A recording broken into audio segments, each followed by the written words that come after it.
Хәзер инде туганнар арасында аралашуга килсәк, туганнар ник бер-беребезгә йөрешмибез, ник бер-беребез белән аралашмыйбыз соң? Әллә безнең йортларыбызны күрсәтәсебез килмиме? Әллә безнең атларыбызны күрсәтәсебез килмиме? Әллә без аны яшерәбезме? Яхшы-яхшы җиһазлар алып куябыз да, зур-зур йозаклар белән өйләребезне бикләп куябыз. Шушындамы хикмәт? Бер нәрсәбез юк иде, ничектер матур гына аралашып яшәдек.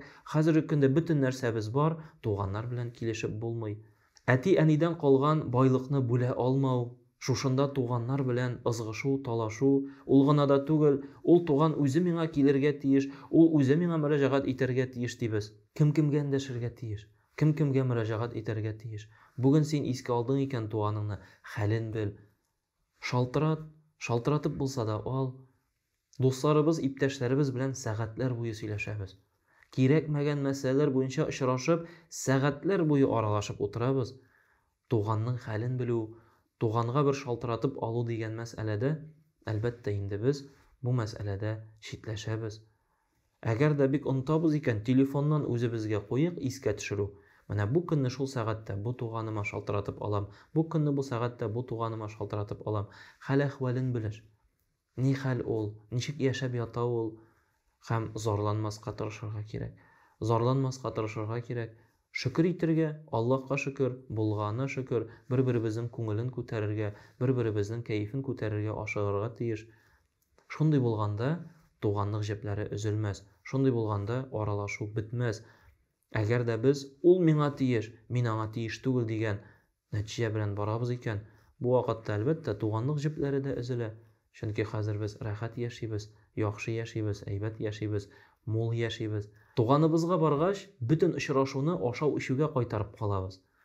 Юк, бер чашка чәй артында сөйләшеп, аралашып, хәл белешү урынга һаман ашау, һаман ризыкка кайтып калабыз. Бу безнең дөрес фикерләүме, әллә без үзебез ялгышабызмы? Кемдер килсә, дөнья кадәр ризык әзерләп, әйдә аша, әйдә аша, әйдә аша дип, бу инде татарның шундый холкы, ачуланырга кирәкмидер дип уйлыйм. Әйдә аша, әйдә аша, әйдә аша.